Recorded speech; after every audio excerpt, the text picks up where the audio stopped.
TV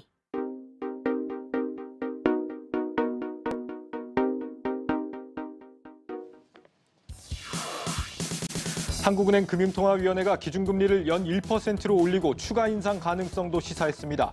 주요 연구기관들은 빠른 금리 인상이 경제 회복을 저해할 수 있다며 우려를 나타냈습니다. 대출 규제 강화에 잇따른 기준금리 인상으로 실수요자들의 주거비 부담이 갈수록 커지고 있습니다. 급격히 오른 집값의 이자 부담까지 늘어나면서 주거 양극화의 그늘은 더욱 깊어질 것으로 보입니다.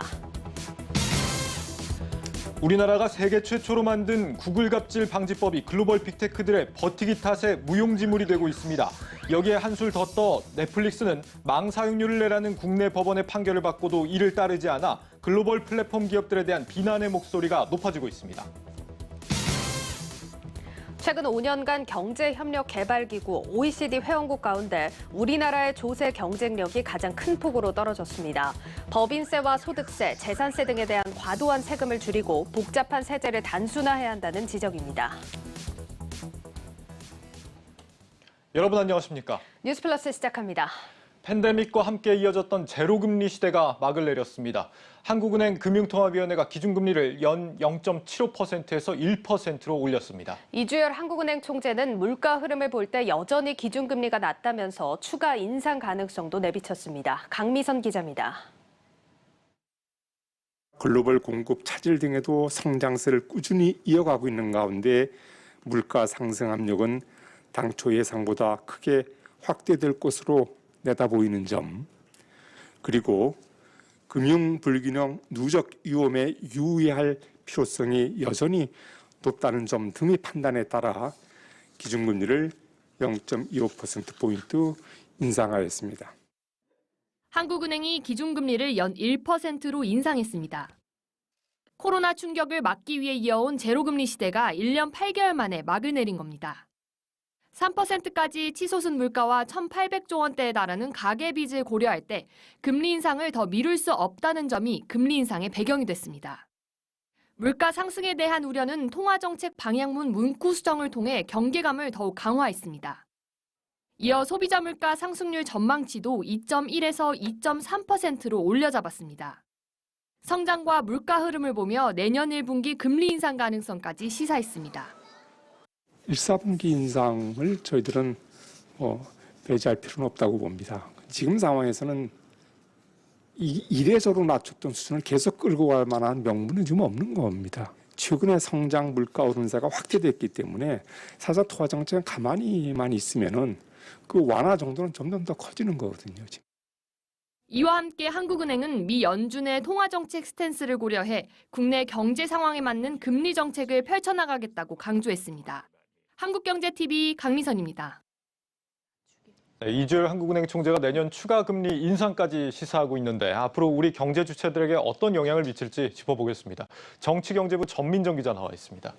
정 기자, 이 한국은행이 석 달 만에 다시 이제 급박하게 금리를 올린 배경을 뭐라고 설명했습니까? 네, 어제 발표가 됐죠. 그 3분기 가계빚은 1,845조 원으로 석 달 새 37조 원 가까이 늘어 또 역대 최고치를 찍었습니다. 네. 지난달 소비자 물가도 이제 3.2%나 올라서 9년 9개월 만에 최고치를 기록했고요. 네, 여기에 부동산 가격 급등까지 저금리에 따른 금융 불균형 현상이 이어지고 있어서 이러한 부작용을 해소하기 위해 기준금리를 올려서 시중에 돈을 더 걷어들여야 한다는 게 한은의 판단이었습니다. 한은이 이제 시중 돈을 조금씩 걷어들여도 좋을 만큼 실물 경제 회복세가 탄탄해졌다고 인식한 점도 금리 인상의 주요 배경으로 점쳐집니다. 그동안 이주열 한은 총재도 지난 8월과 10월 금통위 직후 기자간담회와 지난달 15일 국정감사 등을 통해서 수차례 그 추가 금리 인상 가능성을 강력하게 시사했었죠. 네, 이번 금리 인상은 사실상 예견된 결과라고 할 수 있겠습니다. 사실 오늘의 관심은 금리 인상보다 이주열 총재의 발언에 있었죠. 시기를 단정할 수는 없지만 내년 1분기 인상 가능성도 배제할 수는 없다 이렇게 발언을 했는데 벌써 전문가들 사이에서는 언제 올릴 것이다 이런 예상들이 나오고 있다고요? 네, 저 시장 분위기는 벌써부터 내년 추가 금리 인상을 염두에 두고 있는데요. 저 11월 FOMC 의사록에서도 봤듯이 연준이 테이퍼링 진행 속도를 올리거나 금리 인상 시점을 앞당길 수 있다는 전망이 많아지고 있는데요. 아시다시피 미국과 우리나라의 금리 차가 적을 경우에 자본 유출이 우려가 되기 때문에 미 연준의 분위기에 맞춰서 한은도 선제 대응 차원에서 금리 인상의 속도를 낼 것이라는 겁니다. 여기에 내년에도 물가가 계속 오를 것이라는 점도 추가 인상의 배경으로 꼽힙니다. 그 내년 첫 기준금리는 내년 1월 14일 금통위에서 결정되는데요. 전문가들이 예측하는 가장 유력한 시나리오는 내년 1, 2월에 기준금리를 0.25%포인트 더 올리고 하반기에도 한두 차례 더 인상하는 겁니다. 만약 내년 추가 인상이 0.25%포인트씩 3번 이루어진다면 최종적으로 기준금리는 1.75%가 되겠죠. 네, 최근 자본시장연구원도 내년 경제전망 보고서에서 한은이 경기 상황에 따라 최소 2번 이상, 즉 3번까지 금리를 올릴 수 있다는 관측을 내놓기도 했습니다. 지난 8월에 올리고 11월에 올렸으니까 석 달 간격을 두고 또 올린다는 이런 예상도 해볼 수 있을 것 같고 말이죠. 네. 자, 이렇게 이제 금리를 급격하게 올릴 경우에 개인들의 입장에서는 이자 부담이 상당히 좀 심각한 문제가 될 수도 있겠습니다. 네, 기준금리가 사실상 제로인 그 0.75%인 상황에서도 주택담보대출 최고금리는 연 5%를 넘어선 바 있는데요. 여기에 기준금리가 더 올랐으니 이제 주담대 6% 시대가 열리게 되는 겁니다. 문제는 앵커가 말한 대로 이자 부담이 더 높아진다는 점이겠죠. 한은은 지난 9월 금융안정 상황 보고서에서 기준금리가 지난해 말에 비해 0.5%포인트 오르면, 즉 1%까지 오르면 가계의 연간 이자 부담은 5조 8천억 원 더 늘어날 것으로 추산했는데요. 이렇게 되면 대출자 1인당 연 이자 부담도 지난해 말 271만 원에서 301만 원으로 30만 원이나 불어나게 됩니다. 네, 금리 인상이 부담되는 것은 개인만이 아닌데요. 시장에서는 기업 부채 문제도 우리 경제를 흔들 뇌관이 될 수 있다는 우려를 내놓고 있습니다. 네, 2분기 기준으로 우리나라의 GDP 대비 기업 부채 비율은 115%인데요. 전 세계 국가 중 5위로 1년 새 7.1%포인트나 뛰었습니다. 이렇게 기업의 부채 비율이 높은 상태에서 금리마저 오르게 된다면 기업들이 내야 할 이자 비용 부담이 커져서 자금난으로 이어질 수밖에 없습니다. 또 그래서 재무 구조가 부실한 한계 기업들의 줄도산 가능성까지 나오고 있는 상황입니다. 이 대출금리 면에서는 부담으로 작용하겠습니다만 예금금리 면에서는 또 이득이 되지 않을까 싶은데 당연히 예금금리도 앞으로 오르겠죠? 네, 맞습니다. 네, 한마디로 정리해 드리자면 지금 예금 통장을 가입하면 손해라는 겁니다. 이번 기준금리 인상으로 은행 예금금리도 오릅니다. 예. 그동안 대출 총량 규제 여파로 대출금리가 빠르게 올랐지만 예금금리는 더디게 올라서 은행들의 예대금리 차가 11년 만에 최대치로 커졌는데요. 찔끔 오르는 예금금리에 대한 소비자들의 불만이 커지면서 결국 금융당국이 은행에 수신금리 현실화를 해라 이렇게 압박하기 시작했고 은행들이 이를 수용하게 된 겁니다. 오늘 기준금리 인상에 맞춰서 하나은행과 우리은행이 곧바로 예적금 금리를 최고 0.4%포인트 인상하기로 했는데요. 예. 하지만 앞서 얘기했다시피 대출금리 역시 이제 가파르게 오르고 있는 상황에서 예대금리 격차 해소를 이제 직접 체감하기는 어려워 보입니다. 뭐 아마 조금 더 시차를 두고 예금금리도 오르긴 하겠지만 그마저도 이제 달가운 수준은 아니다라는 얘기고 네. 금리를 너무 빠르게 올리면 경기 측면에서는 좀 위축이 될 수밖에 없겠습니다. 한국은행도 앞으로 금리를 올릴 때 이런 부분들을 좀 고민하지 않을 수 없겠는데요? 네, 맞습니다. 너무 빨리 돈을 걷어들이게 되면 아무래도 경기 회복이 더뎌지게 됩니다. 네, 일각에서는 이번 인상 이후 내년부터는 인상 속도를 조절하자는 주장에 더욱 힘이 실릴 것으로 관측되는 이유도 여기에 있는데요. 앞서 국책연구기관인 한국개발연구원에 이어 현대경제연구원도 급격한 금리 인상은 자칫 살아나고 있는 경기를 침체시킬 수 있다며 한은의 속도 조절을 주문하기도 했습니다. 특히 올해 한 차례 기준금리 인상에도 집값이나 가계비 급등세가 잡히지 않자 최근 민관 연구기관과 학계를 중심으로 가계부채 안정화 수단으로서의 금리 적정성에 대한 논란까지 나오고 있는 상황입니다.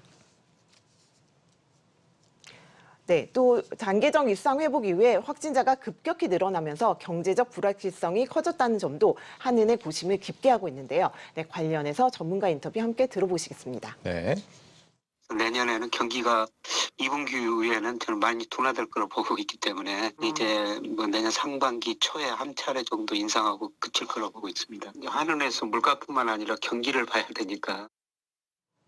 네, 금통위원이 총 7명인데요. 그중 5명이 통화 긴축을 선호하는 매파로 분류되고 있습니다. 그리고 이번 금통위에서 1명만이 소수 의견, 즉 금리 동결하자 이런 의견을 낸 만큼 금리 인상 기조는 당분간 이어질 것으로 예상되는데요. 하지만 이주열 총재 임기가 끝나는 내년 3월 말 이후에 통화 정책은 여전히 안개 속이라고 할 수 있겠습니다. 네, 빨리 안 올리면 물가가 고민이고 빨리 올리면 경기가 고민인데 인플레가 이대로 조금 진정되기를 좀 기다려 봐야겠습니다. 전민정 기자였습니다. 잘 들었습니다.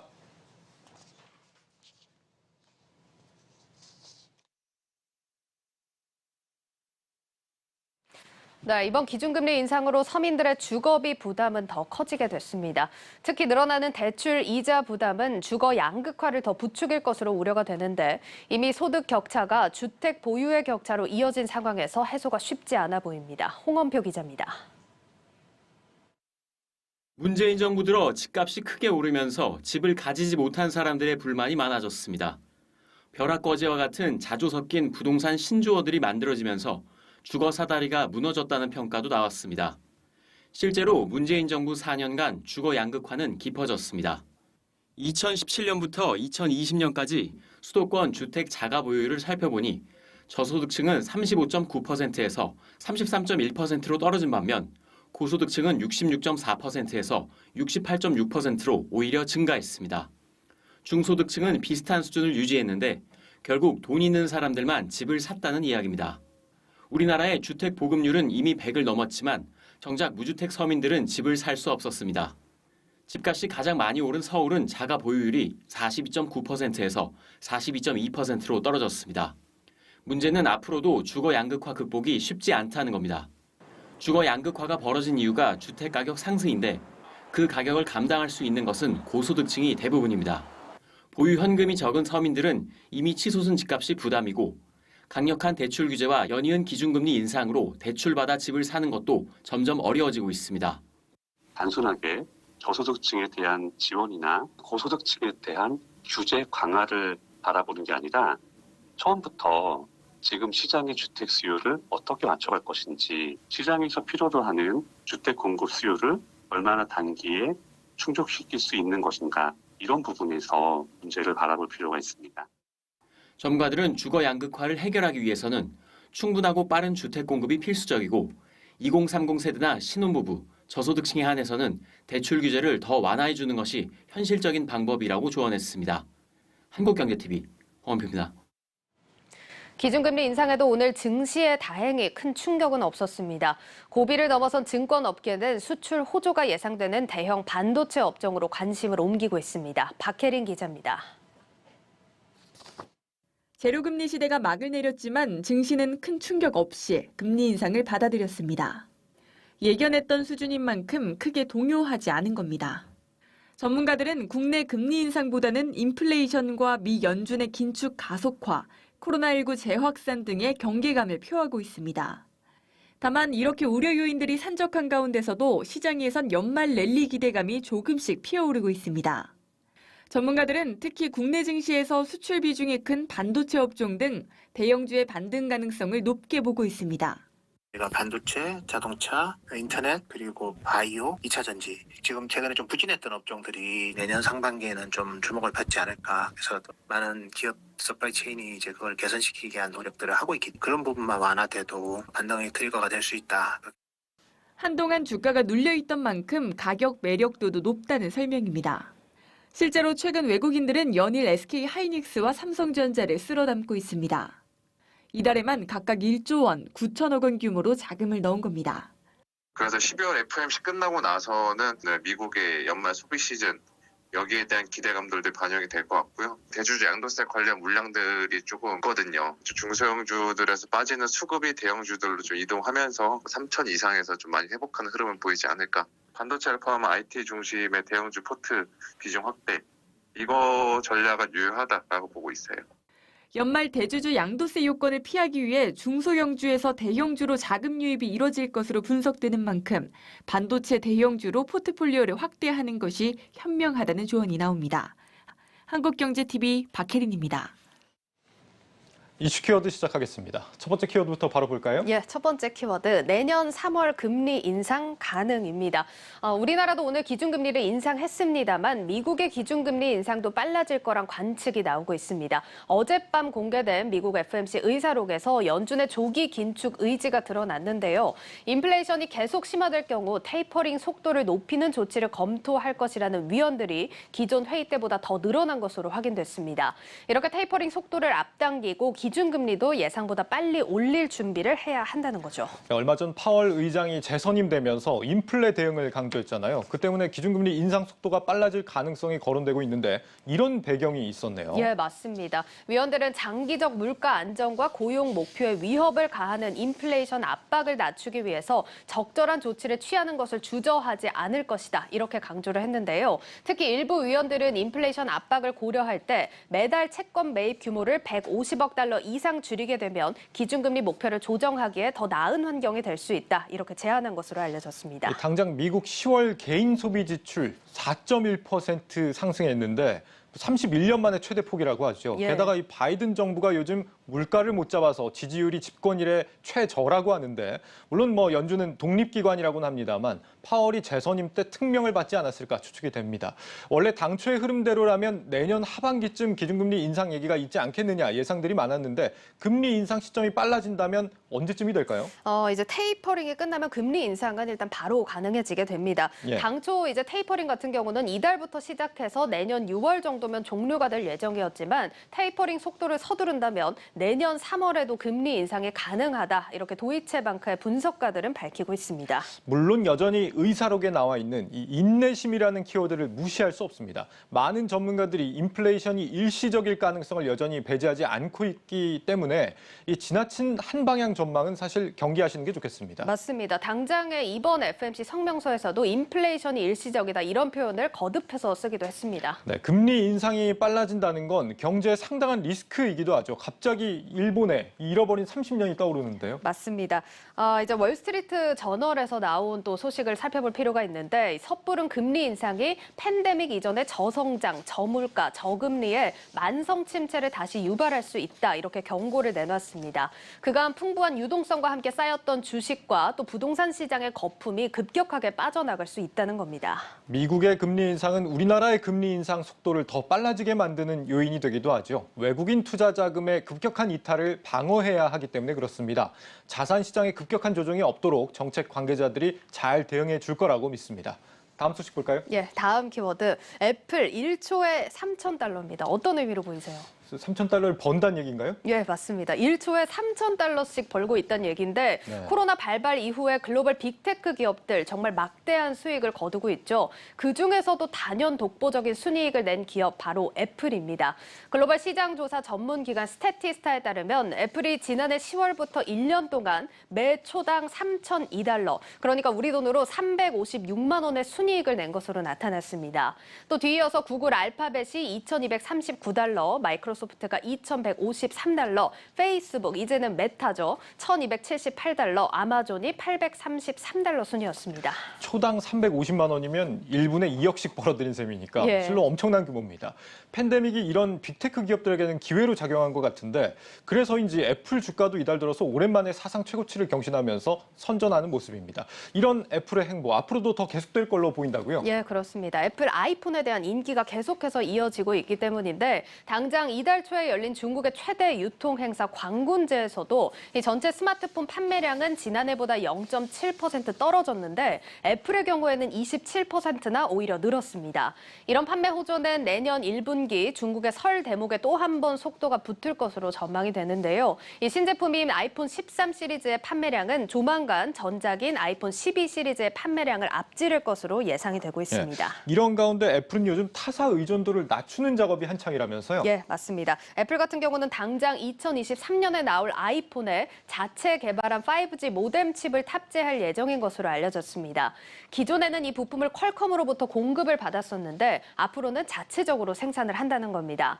애플은 반도체 위탁 생산 업체 TSMC를 통해서 현재 5나노 공정을 사용해서 5G 모뎀 칩을 테스트하고 있는 단계입니다. 이 타사 의존도를 낮추고 자체 공정으로 생산한다는 게 어떤 의미가 있을까요? 예, 일단 요즘 구하기도 어려운 반도체 부품에 대해서 시장에서 자체적인 통제력을 갖게 된다 이런 점이 있겠고 특히 퀄컴에 그동안 모뎀 칩 개발을 맡기면서 내야 했던 특허 수수료를 아낄 수가 있습니다. 네. 또 자체 개발하는 모뎀 칩은 애플의 모바일 프로세서 통합을 통해서 효율성을 높일 수 있다 이런 분석이 나오고 있습니다. 자, 이렇게 독자 생존력을 높여가는 애플이 있다면 경쟁사 삼성의 행보는 그와는 반대로 보입니다. AMD, 퀄컴과의 협력을 더 공고히 하는 모습이죠? 예, 바로 세 번째 키워드 보시면 알 수 있는데 삼성 3나노 첫 고객으로 AMD와 퀄컴이 유력하다 이렇게 헤드라인을 뽑았습니다. 네. 삼성전자가 반도체 3나노 공정의 첫 고객으로 AMD와 퀄컴을 유치할 가능성이 높게 점쳐지고 있다는 소식입니다. 삼성전자는 내년 상반기 차세대 미세 공정 기술이라고 할 수 있는 3나노 미세 공정 양산에 들어가는데요. 이때 고객사가 AMD와 퀄컴이 될 가능성이 높다는 분석입니다. 현재 이 반도체 파운드리 분야에서 1인자는 TSMC잖아요. 예. 그런데도 AMD와 퀄컴을 삼성이 유치할 수 있다는 겁니까? 맞습니다. 지금 여러 가지 이유가 거론되는데 우선 차세대 기술인 3나노 공정을 양산하는 게 삼성이 TSMC보다 빠르다는 점입니다. 삼성은 이 과정에서 차세대 트랜지스터 구조, 이른바 GAA도 선제적으로 도입을 한다는 계획인데요. GAA요? 예, 그렇습니다. 이 GAA 구조 좀 설명이 나오고 있는데요. 이 구조를 도입하면 기존보다 성능이 30% 향상되고 전력 소모는 50% 줄어드는 데다 칩 면적도 35% 축소되는 특징이 있다고 합니다. 반면에 TSMC는 기존 트랜지스터 구조를 사용해서 양산의 어려움이 더 클 것으로 보인다는 설명입니다. 삼성은 내년 상반기 양산이고 이 TSMC의 3나노 양산은 언제 정도로 예상이 되나요? 예, 현재 TSMC는 내년 6월에 애플의 애플리케이션 프로세서를 7월부터는 인텔의 CPU와 GPU를 각각 생산할 계획으로 있습니다. 이렇게 양산이 빠르다는 점 외에도 AMD와 퀄컴이 삼성과 손을 잡을 가능성은 또 있는데요. 바로 TSMC의 애플 우선 정책 때문입니다.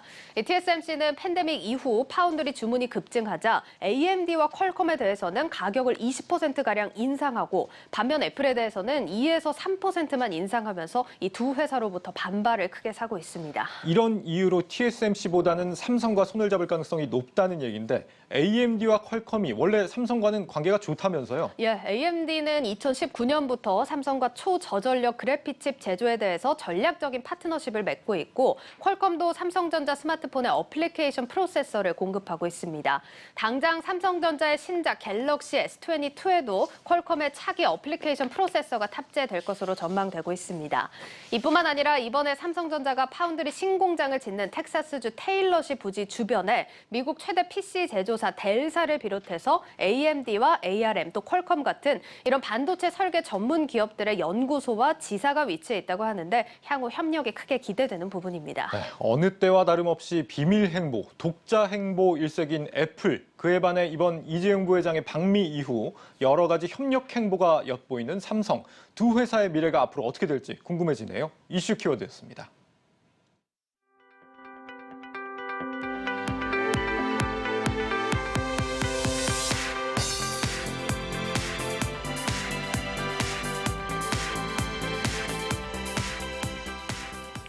국가 재정에 위기가 닥쳤을 때 세금을 걷어서 극복할 수 있는 능력을 조세 경쟁력이라고 합니다.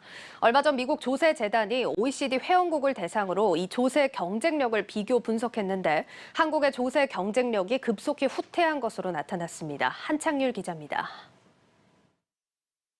현재 한국의 법인세 최고 구간세율은 지방세를 포함한 27.5%, 선진국 G7과 OECD 평균보다 높은 수준입니다. 과세표준 구간수도 2017년 세법 개정을 통해 3천억 원 이상 25% 세율 구간이 생기면서 총 4개로 OECD 37개국 가운데 가장 많습니다. 이렇게 과표 구간이 많아지고 세율이 오르면서 한국의 조세 경쟁력 순위는 5년 만에 17위에서 26위로 9단계나 하락했습니다. OECD 37개국 가운데 한국의 조세 경쟁력 순위가 가장 크게 떨어진 것입니다. 텍스 파운데이션에서 경쟁력을 매길 때 조세 부담이 낮을수록 과세 차이가 단순할수록 경쟁력을 좀 후하게 평가를 하거든요. 한국은 법인세와 소득세 분야의 순위가 각각 7단계나 떨어지며 경쟁력 하락의 원인이 됐습니다. 반대로 미국과 프랑스 등은 법인세율을 인하하고 과세 체계를 단순화하면서 경쟁력이 오히려 강화됐습니다. 전문가들은 이런 한국의 조세 경쟁력 약화가 기업들의 국제 경쟁력 하락으로 이어질 수 있다고 우려하고 있습니다.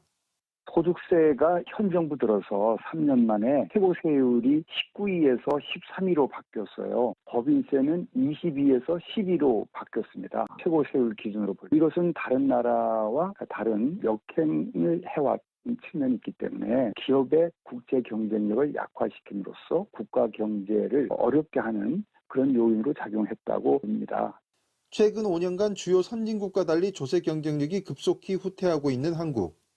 글로벌 평균을 상회하는 과도한 세율 체계와 조세 세율 등을 조정할 필요성이 시급해 보입니다. 한국경제TV 한창률입니다.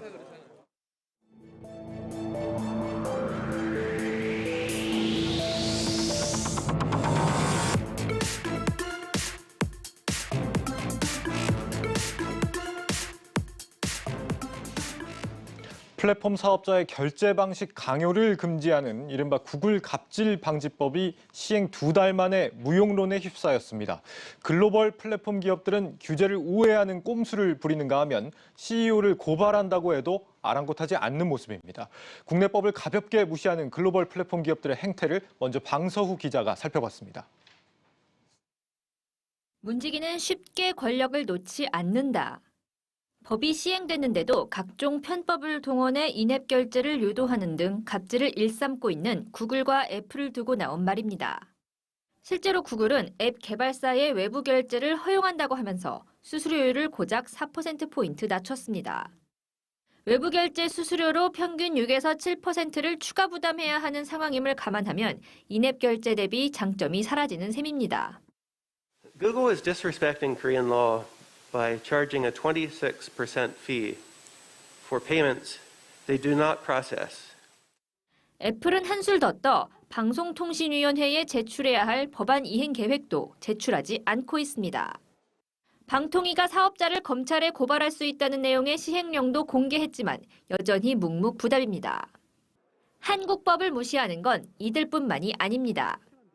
OTT 공룡 넷플릭스는 SK 브로드밴드의 망 사용료를 지불하라는 한국 법원의 판결을 받고도 버티는 중입니다. 심지어 최근엔 국내 이용요금을 최대 2,500원 올렸는데 망 사용료를 내면 비용이 더 높아질 수 있다며 협박까지 합니다. 한국 콘텐츠로 막대한 수익을 올리면서도 요금 인상에 더해 망 사용료까지 이용자에게 전가시키려는 겁니다. And don't forget that as consumers, we are the ones who pay the outrageously high app tax applied to most digital goods and services. 전문가들은 이용자 편의를 높이기 위해 문지기를 자처한 글로벌 플랫폼 기업들이 지나치게 막강한 권력을 가지면서 도리어 이용자를 압박하고 나아가 콘텐츠 생태계를 파괴한다고 말합니다. 구글이나 애플은 웹툰 플랫폼들이 하고 있는 역할에 준하는 수수료가 책정이 되면 안 된다라는 거죠. 역할의 수준이나 정도가 다르기 때문에 기본적으로는 이 웹툰의 전체적인 유통이나 서비스에 있어서는 구글은 전혀 역할을 하고 있지 않잖아요. Unfair markets and anti-competitive practices stifle innovation and negatively impact market outcomes. 법은 지키지 않으면서 돈만 뜯어가려는 이들 기업의 행태가 언제까지 지속될지 주목됩니다. 한국경제TV 방서호입니다. 산업부 양현주 기자 나와 있습니다. 양 기자, 그러니까 정리를 좀 하자면 구글이 앱마켓에서 외부 결제 시스템이 아니라 구글 자체 결제 시스템을 이용하도록 꼼수를 부리고 있는데 법이 통과됐음에도 이게 전혀 나아지지 않고 있다 이런 거죠? 네, 그렇습니다. 먼저 구글 갑질 방지법이 통과된 이후에 구글이 자체 정책을 내놨는데 이게 인앱을 강제하는 건 아니지만 사실상 인앱을 사용할 수밖에 없도록 교묘하게 유도하고 있다라는 겁니다. 예. 구글은 인앱 결제 수수료를 30%, 또 외부 결제 시스템을 이용하면 26%의 수수료를 부과한다고 했습니다. 단 외부 결제를 사용하게 되면 이 구글이 제공하는 각종 인프라를 지원받지 못합니다. 신용카드 결제 수수료, 보안 시스템 등을 종합적으로 고려하면 결과적으로 인앱 결제를 사용할 수밖에 없는 거죠. 외부 결제 시스템이 수수료율을 더 낮게 책정이 돼 있긴 하지만 사실상 뭐 인프라나 이런 걸 감안하면은 사실은 인앱 결제랑 별반 차이가 없다 이런 거네요. 네. 그래서 지금 이걸 다시 규제한다라는 목소리가 나오니까 이번에는 아예 인앱 결제 수수료를 크게 할인하고 나섰다고요? 네, 구글이 이제 12월 한 달 동안 이 자사 앱마켓에서 게임을 제외한 모든 유료 앱을 사용할 경우 결제에서 15%를 할인하겠다 이렇게 밝혔습니다. 인앱 결제를 사용해야 이 같은 할인이 적용이 됩니다. 이 앞서 리포트에서 보신 것처럼 이 구글이 외부 결제 수수료 논란이 한창인 가운데 이런 프로모션이 진행이 되다 보니 관련법을 무력화하려는 시도가 아니냐라는 비판이 나오고 있습니다. 사실 구글이 이런 성격의 할인을 진행한 건 이번뿐만이 아닙니다. 예. 이 표를 보시면 구글 갑질방지법이 국회에 발의되고 또 각 단계를 통과하는 기간 동안 이런 행태를 계속했거든요. 이게 이제 관련 업계의 불만을 잠재우고 인앱을 유도하기 위한 처사가 아닌가라고 비판을 받고 있습니다. 근데 이렇게 해서라도 구글이 인앱 결제를 할인했다고 하면 좋은 거 아닙니까? 정부 규제 덕분에 어쨌거나 개발자들이 이득을 봤다 이렇게도 볼 수 있는 거 아니에요? 예, 그렇게 볼 수는 없는 게 사실 이게 이제 외부 결제 시스템을 사용할 때 이전에는 아예 수수료를 내지 않아도 됐습니다. 이 네. 수수료가 0%였던 거죠. 네. 그걸 26%나 내게 해서 이제 법을 어기질 않으면서도 이 자기에게 종속되게 만들었다는 부분이 있고요.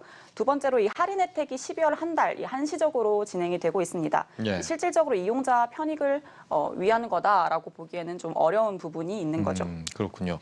할인 시한이 이미 정해져 있었군요. 그래서 지금 이제 구글 갑질 방지법 시행령을 더 구체화해달라 이런 목소리가 나오고 있다면서요? 네, 그렇습니다. 앞서 말씀드린 것처럼 이 꼼수를 막기 위한 건데 현재 시행령을 보면 이 앱마켓 사업자가 모바일 콘텐츠 제공 사업자에게 특정 결제 방식을 강제하는 행위를 금지한다라고 되어 있습니다. 네. 그런데 이 결제 방식이 결제 수단뿐만이 아니라 결제 시스템까지 모두 포함하는 그런 개념이어야 한다라고 주장을 하는 겁니다. 결제 수단뿐 아니라 결제 시스템까지 강제하면 안 된다. 결제 시스템이라는 표현이 들어갔다는 게 기존하고 어떻게 달라지는 거예요? 이게 사실 이제 결제 수단이 좀 더 작은 표현인 건데 결제 수단은 카카오페이나 카드사 또 현금 구글플레이 등 이용자가 직접 결제하는 어떤 모든 방식을 말씀드리는 거고 결제 시스템은 이 결제 수단을 사용해서 앱 내에 활용할 수 있는 일체의 모든 행위를 뜻하는 겁니다. 사실 네. 이제 결제 시스템이 좀 더 넓은 범위인 거죠. 이런 개정을 요구한 데는 또 이유가 있습니다. 네. 이번 구글이 정책을 변경하면서 외부 결제 시스템을 모바일 사업자에게 자사 결제 시스템인 구글 플레이를 추가하도록 했습니다. 보시는 것처럼 구글 플레이와 이 자사 외부 앱을 모두 띄울 수 있게 하라고 하는 건데요. 이게 이제 사실 구글의 결제 수단과 외부 결제를 모두 노출시키긴 했으니 이 특정 결제 방식을 강제한 건 아니라는 겁니다. 하지만 이 모든 걸 새로 시스템을 구축해야 되기 때문에 좀 개발자들 입장에서는 난항이 있을 수밖에 없는 거죠. 그러니까 법적으로 저렇게 했을 때 뭐 문제될 건 없는데, 네. 그러니까 법망은 잘 피해갔는데 저렇게 했을 경우에 외부 시스템 개발자들은 시스템을 새로 구축해야 되는 네. 부담이 또 들어간다. 그렇죠. 그렇군요. 결국 이제 정부하고 서로 법적 공방으로 치달을 수밖에 없는 상황인데 네. 업계 종사자들이 이런 플랫폼들하고 직접 좀 논의를 해서 해결하면 안 되는 겁니까? 사실 그게 가장 좋은 방법이기는 하죠. 하지만 네. 이제 이 부분에서 관련 협단체들이 이제 구글과 애플 같은 기업들이 아예 이제 이행 의지가 없는 게 아니냐라고 비판을 하고 있는 부분인데요. 이 구글은 최근 대한출판문화협회와 상생협의체를 만들었다고 홍보를 해왔습니다. 그런데 실제로 이번 시행령의 논의에 주도적으로 참여하는 11개의 협단체와는 아무런 대화도 하지 않았다고 합니다. 보여주기식 아니냐라는 비판이 있는 이유기도 하고요. 예. 문제는 이런 태도가 지속될 경우 관련 생태계에 미칠 영향이 굉장히 크다는 겁니다. 이 부분은 11개 협단체 중 하나인 한국웹툰산업협회 사범광 인터뷰를 들어보겠습니다.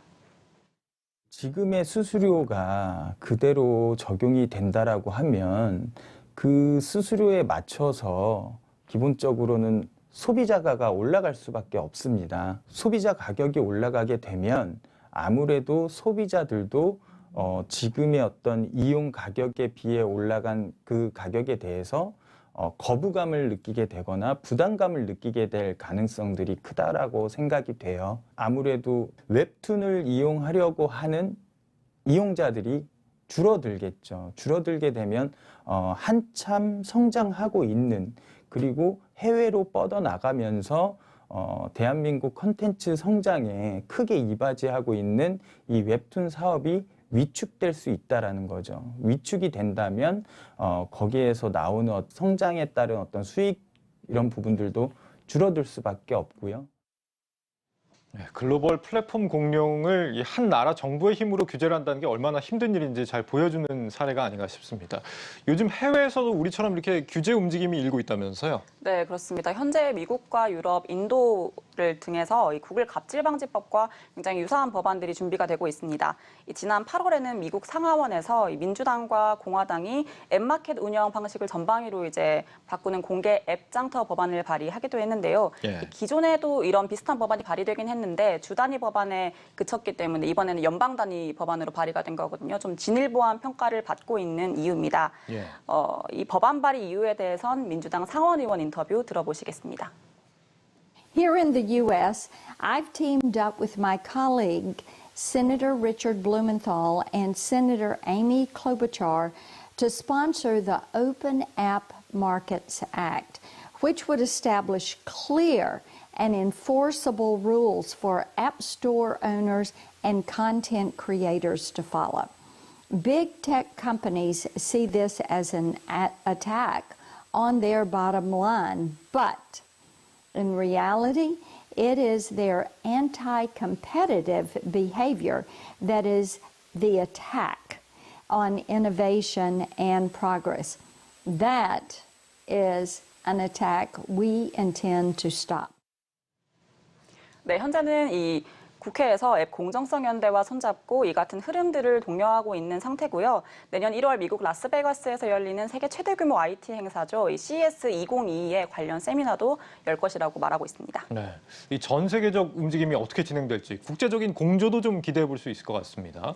구글만큼이나 국내에서 또 논란이 되고 있는 기업이 지금 넷플릭스 아닙니까? 이 망 사용료 문제를 놓고 넷플릭스 관계자들이 한국을 연이어서 방문을 하고 있다면서요? 네, 이 딘 가필드 부회장이 이달 초 방한한 데 이어 지난 23일 토마 벌머 넷플릭스 디렉터도 한국의 한 세미나에 참석을 했는데요. 이 토마 벌머는 현재 논란이 되고 있는 망 사용료 관련 실무자이기도 하죠. 이들은 망 사용료를 내지 않겠다는 기존 입장을 반복하고 있습니다. 지난 23일 개최된 한 세미나에서 토마 벌머는 한국 인터넷 이용자들은 대부분 초당 200MB 기준으로 인터넷 사용료를 지불하고 있는데 넷플릭스는 여기에 2%에 불과하다라고 주장을 하기도 했습니다. 또 망 사용료를 부과하게 되면 이 피해는 이용자에게 돌아갈 것이다라고 덧붙이기도 했는데 앞서 넷플릭스가 구독료를 한 차례 올린 바 있죠. 이 한마디로 규제하면 구독료 올리겠다라고 여론전을 펼치고 있는 겁니다. 이번에 기습적인 구독료 인상이 망 사용료 논란에 대한 엄포를 놓은 것이다. 이렇게 해석할 여지도 있겠습니다. 나머지 애플이나 디즈니 플러스는 망 이용료를 지금 부담하고 있다면서요. 왜 넷플릭스만 이렇게 좀 완강한 겁니까? 네, 이 두 OTT의 경우 사실 이제 CDN을 통해 망 사용료를 어느 정도 감수하겠다라고 하는 거고요. 넷플릭스는 국내 OTT 가입자의 거의 1,000만 명에 달하는 구독자를 보유하고 있죠. 그렇다 보니 영향력이 지대하다 보니 사실 좀 배째라 하는 부분도 있고요. 또 자체적으로 구축한 CDN인 오픈 커넥터를 활용하겠다라는 의지도 있습니다. 또 넷플릭스는 한국의 인터넷 접속료가 다른 국가에 비해 굉장히 비싸다라고 주장하기도 하는데요. 미국과 유럽의 4배, 또 7배에 달한다고 합니다. 이와 관련해 토마 벌머는 국내 이통사 간의 경쟁이 없기 때문에 이 같은 일이 벌어진다라고 비판하기도 했습니다. 그런데 이렇게 모르쇠로 일관했던 넷플릭스가 최근 들어서 망 사용료 관련해서 조금 적극적인 태세로 좀 돌아선 것 같은데 특별한 이유가 있습니까? 이게 이제 국회에서 망 사용료 회피를 막는 법률안을 추진 중이기 때문입니다. 관련법 3개가 이미 발의가 된 상태고요. 이 해당 법안들은 다음 달 국회 과방위 제2심사소위원회 안건으로 올라갈 예정입니다. 전반적으로 글로벌 플랫폼 기업들이 법안 통과 움직임이 보이면 여론전을 하고 있는 모양새인데 이 국내법을 존중하는 태도와 그 과정에서 관련 단체와 또 당사자들과 적극적인 협력을 하는 태도가 필요할 것 같습니다. 네, 산업부 양현주 기자였습니다. 수고했습니다. 감사합니다.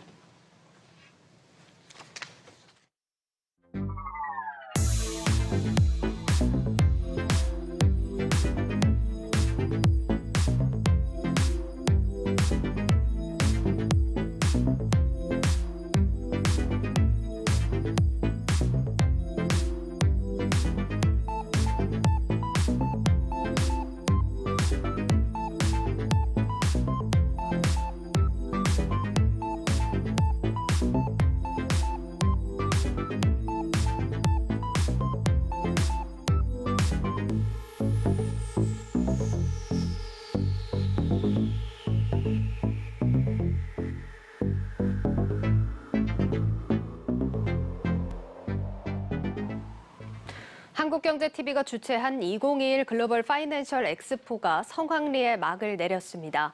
온 오프라인을 통해 수천 명의 투자자들이 관심을 가질 만큼 반응도 뜨거웠습니다. 정호진 기자가 보도합니다. 개막 이틀째를 맞은 2021 글로벌 파이낸셜 엑스포에서는 부동산부터 절세, 대출 등 다양한 분야 전문가들의 강연이 이어졌습니다. 이주현 월천재테크 대표는 내년 부동산 시장의 키워드로 대선과 대출, 쌍대를 꼽았습니다. 대선 후보들이 내놓은 부동산 정책과 향후 금융당국의 대출 정책이 시장에 큰 영향을 미칠 것이란 진단입니다. 내년은 쌍대 시대인데요. 대선과 대출 두 개의 축이 여러분들의 투자와 내 집과 자산 보유에 대한 모든 것들을 결정할 겁니다. 이어진 강연에서는 투자자들을 위한 현명한 절세와 대출 방법 등이 소개됐습니다. 박민수 더 스마트 컴퍼니 대표는 세금 폭탄을 피하기 위해서는 보유 자산에 대한 꼼꼼한 확인이 필요하다고 설명합니다. 계약서 쓰기 전에 꼭 세무사 상담 2곳 이상 받으시고요. 이거 아까워하시는 분들은 아까 기억나시죠? 10억 비과세 날려서 7억 내신 분. 거기에 대한 1% 700만 원만 썼어도 이런 건 안 당했거든요. 이번 세미나에 참석한 투자자들은 온오프라인을 통틀어 수천 명에 이를 만큼 반응이 뜨거웠습니다. 잘 몰라서 막 여기저기 물어보고 유튜브 보고 하고 있었는데 이렇게 명확하게 설명을 해주시고 다른 분한테 이걸 추천을 받아서 연차를 내고 왔는데 또 올 생각이에요. 이제 한국은 소외되고 미국은 계속 많이 오르는 거에 대해서는 궁금증이 좀 있어서 강연을 들으러 왔고요. 저는 좀 관심이 있어서 계속 오고 싶은 생각이 있어요. 전문가들의 강연뿐 아니라 박람회에 설치된 금융사 부스에 대한 관심도 높았습니다. 각사 담당자들이 상주한 부스에서는 연금 펀드, 자산 관리를 비롯해 다양한 분야의 상담이 이뤄졌습니다. 저희 대표 펀드인 미성년자 자녀 계좌 개설하러 방문해 주셔서 해당 펀드에 대한 내용 많이 여쭤보셨고 연금 펀드 계좌 개설이라든지 아니면은 저희 일반 그냥 펀드들 같은 부분 같이 상담 도와드렸습니다. 포스트 코로나 시대를 앞두고 금융시장에 큰 변화가 감지되는 가운데 2021 글로벌 파이낸셜 엑스포는 새로운 투자 인사이트를 제공했다는 평가입니다. 한국경제TV 정호진입니다. 최근 불안한 장세 속에서도 내년 코스피가 최대 3,600포인트까지 상승할 것이라고 증권업계가 전망했습니다.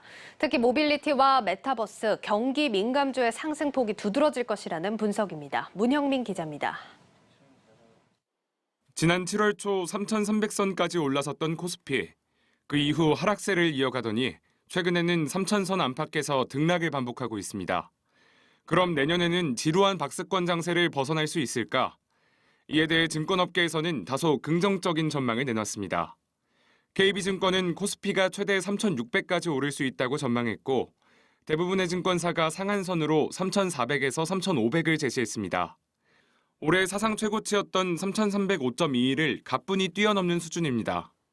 내년에는 상승 장세가 펼쳐질 것으로 예상되는 가운데 한국경제TV가 주최한 2021 글로벌 파이낸셜 엑스포에 참여한 증시 전문가들은 모빌리티, 메타버스 등 신성장 산업이 우리 증시를 주도할 것이라 예상했습니다.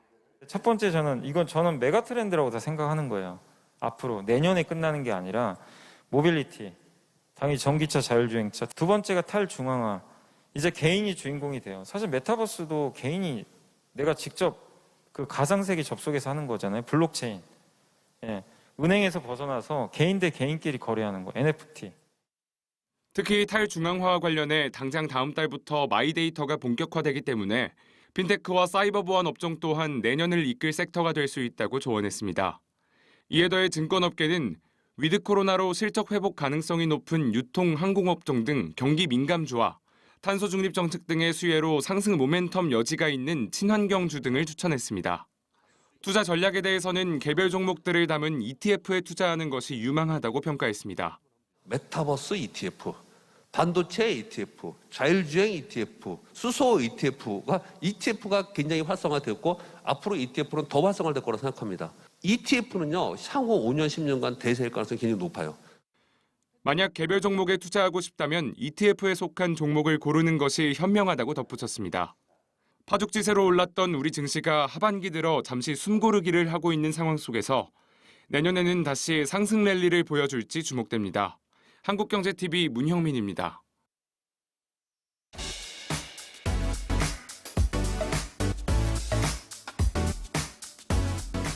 주요 일정 전해드립니다. 내일 유럽중앙은행 ECB의 통화정책 의사록이 발표됩니다. 최근 인플레이션과 미국의 테이퍼링 이슈에 각국 통화정책에 대한 관심이 어느 때보다 큰 상황인데요. 우리나라를 비롯해서 글로벌 국가들이 통화정책 정상화에 돌입을 하고 있지만 유럽은 금리 인상 속도에 제동이 걸릴 전망입니다. 자, 먼저 최근 눈에 띄는 게 유로달러 환율 추이입니다. 코로나 재확산세가 더 거세지면서 유로달러 환율 지금 16개월 내 최저치에서 벗어나지 못하고 있습니다. 보시다시피 연초에는 1.22달러 선에서 머물렀던 유로달러 환율이 지금 중요한 지지선으로 여겨지는 1.13달러에서 더 내려와서 현재는 1.12달러까지 최저치까지 내려왔다는 점입니다. 자, 아시다시피 유럽의 코로나 확산세 심상치 않은 상황입니다. 각국에서 다시 방역 고삐를 더 심하게 죄고 있는데요. 오스트리아를 비롯해서 슬로바키아에서는 오늘부터 전면 봉쇄에 들어갔고 독일도 1일 확진자 수 6만 명, 또 영국과 프랑스도 하루에 수천만 명의 확진자가 나오면서 전면 재봉쇄 직전에 강화 조치를 시행한다 이렇게 밝혔습니다. 자, 이런 상황에 보시다시피 지금 유럽 내 국가들에서는 다발적으로 시위가 벌어지는데요. 이렇게 도로에 불을 지르는 폭력적인 시위도 벌어지는가 하면 수천 명이 행진을 하는 대면 시위도 확산이 되면서 지금 추가 코로나 확산 우려도 굉장히 또 우려 섞인 부분이 나오고 있는 상황입니다. 자, 이렇게 오는 주말에도 대면 시위가 예정이 되어 있어서 전문가들은 ECB가 정상적인 통화정책 회복 수순을 밟기는 어려울 걸로 보고 있는데요. 이렇게 제동이 걸리면서 현재 강달러 흐름은 이어지고 이런 달러 강세 흐름은 자연스럽게 우리나라 원달러 환율의 상방 압력까지 야기할 수 있다. 이런 전망이 나오고 있습니다. 우리나라도 확진자가 역대 최고치를 기록하면서 위드 코로나 선발대죠. 유럽의 대응을 잘 살펴봐야 하는 상황인데요. 코로나 확산에 더해서 내일 통화정책 방향성에 대해서도 지켜볼 필요가 있겠습니다. 자, 그러면 전반적인 일정 한번 살펴볼 텐데 내일 국내에서는 제4차 수소경제위원회가 개최됩니다. 수소 정책 지금 굉장히 활발한 논의가 나오고 있는 만큼 어떤 이야기가 나올지 지켜보시면 좋을 것 같고요. 그리고 오늘부터 2021 서울 모빌리티 쇼가 개막을 하는데 내일도 이어집니다. 완성차 3사를 비롯해서 자동차 부품 관련 기업들도 많이 부스를 차렸다고 하니까 관심 있으신 분들은 직접 찾아가서 또 참석해 보시면 좋을 것 같습니다. 자, 그리고 미국에서는 추수 감사절로 내일장 휴장을 하고요. 그 다음 날에는 조기 폐장을 한다는 점 참고하셔서 투자하셔야겠습니다. 자, 그리고 내일 나오는 ECB 통화정책 회의 의사록까지 내일 주요 일정 전해드렸습니다.